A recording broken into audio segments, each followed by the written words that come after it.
Naruto யூனிவர்ஸ்ல ஒரு சமனிங் அனிமலோட contract போடுறது மூலமா அந்த ஒரு அனிமலை சமன் பண்ணி நம்மளால பேட்டிலுக்கு யூஸ் பண்ணிக்க முடியும். அந்த வகையில பலவிதமான சமனிங் அனிமல்ஸ் இருக்கு. சோ இதுல இருக்கிறதுலே டாப் 10 பெஸ்ட் சமனிங் அனிமல்ஸ் என்னென்ன அப்படிங்கறத பத்தி பார்க்கலாம். அண்ட் நான் முன்னாடியே சொல்லிடுறேன், இந்த ஒரு வீடியோல நான் டெய்ல்டு பீஸ்ட்டை சேர்க்க விரும்பல. ஏன்னா டெய்ல்டு பீஸ்ட் அப்படிங்கிறது பியூரஸ்ட் ஃபார்ம் ஆஃப் சாக்ரா இல்லையா. பட் சமனிங் அனிமல்ஸ்ங்கிறது மோஸ்ட்லி நேச்சர் எனர்ஜியை தான் கேதர் பண்ணி உயிர் வாழும். ஸோ குராமா மாதிரியான டெய்ல்டு பீஸ்ட்டை இந்த ஒரு லிஸ்ட்ல எதிர்பார்க்காதீங்க. மற்றபடி இருக்கக்கூடிய சமனிங் அனிமல்ஸ் எல்லாத்தையுமே லிஸ்ட்ல பார்க்கலாம். ஸோ நம்பர் 10ல இருக்கிறது மைட் கையோட சமனிங்கான நின்கமே. ஆக்சுவலா இந்த ஒரு டார்டாய்ஸால என்ன பண்ண முடியும் அப்படிங்கறத எங்கேயுமே ரிவீல் பண்ணல. பட் இதோட கழுத்துல லீஃப் வில்லேஜோட ஹெட் பேண்ட் இருக்கிறதுனால இதாலையும் பல விஷயங்களை பண்ண முடியலாம். பட் மைட் கை வந்து இதை மிட் ஏர்ல ஜம்ப் பண்றதுக்கு மட்டும் தான் யூஸ் பண்ணாரு. அடுத்ததா நம்பர் 9ல இருக்கிறது சாஸ்கேவோட சமனிங்கான கருடா. ஆக்சுவலா சாஸ்கேவோட கர்ஸ் மார்க் வந்து போனதுக்கு அப்புறம் அவனால பறக்க முடியல. ஸோ தான் பறக்கணும் அப்படிங்கிறதுக்காகவே இந்த ஒரு கருடாவை சாஸ்கே சமன் பண்ணுவான். மோஸ்ட்லி இந்த ஒரு ஜெயண்ட் சைஸ் ஈகிளை வந்து ஃபாஸ்டா பறக்கிறதுக்காக மட்டும் தான் யூஸ் பண்ணுவாங்க.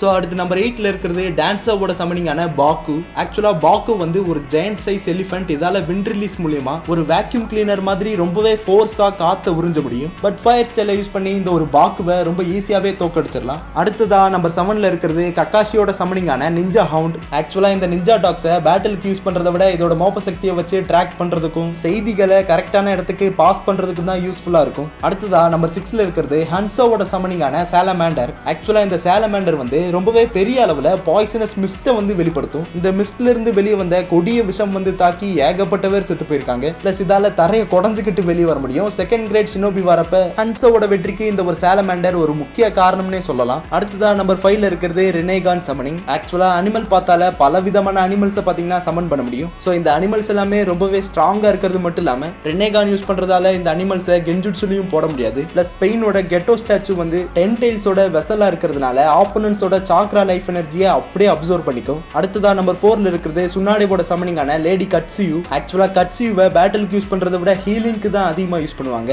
லைக் இதால மல்டிபிள் ஸ்லக்ஸா டிரான்ஸ்ஃபார்ம் ஆகி சாக்ரா மூலமா மத்தவங்களை ஹீல் பண்ணும். அடுத்ததா நம்பர் 3ல இருக்கிறது ஹிர்சனோட சமனிங்கான த மங்கி கிங் எம்மா. ஆக்சுவலா இந்த எம்மாவால ஹிர்சன் அளவுக்கு ஸ்ட்ராங்கான தாய் ஜுட்சுவை யூஸ் பண்ண முடியும். பிளஸ் நருட்டோ யூனிவர்ஸ்லயே ஸ்ட்ராங்கஸ்ட் மெட்டீரியலான அடமான்டைட் ஸ்டாஃபாவும் எம்மாவால டிரான்ஸ்ஃபார்ம் ஆக முடியும். இந்த ஒரு ஸ்டாஃப் வந்து அனுமார் வால் மாதிரி பெருசாகிட்டே வேற போகும். அடுத்ததா நம்பர் 2ல இருக்கிறது ஸ்னேக் சமனிங்கான மாண்டா. ஆக்சுவலா ரொம்பவே பெரிய அளவுல பல விதமான ஸ்னேக்ஸை வந்து சமன் பண்ண முடியும். சோ பேட்டிலுக்கு ரொம்பவே யூஸ்ஃபுல்லா இருக்கிறது மட்டும் இல்லாம ஸ்னேக் சமனிங் மூலமா சேஜ் மோடும் கத்துக்கலாம். அண்ட் அடுத்ததா நம்பர் 1ல இருக்கிறது டோட் சமனிங். ஆக்சுவலா டோட் சமனிங்கை பொறுத்த வரைக்கும் பெருசுல இருந்து சிறுசு வரைக்கும் ஏகப்பட்ட டோட்ஸ் இருக்கு. இந்த டோட்ஸ் எல்லாத்துக்குமே தனித்தனி திறமைகள் இருக்கிறதுனால பேட்டிலுக்கு ரொம்பவே யூஸ்ஃபுல்லா இருக்கும். அண்ட் டோட் சமனிங் மூலமா சேஜ் மோடும் கத்துக்கலாம்.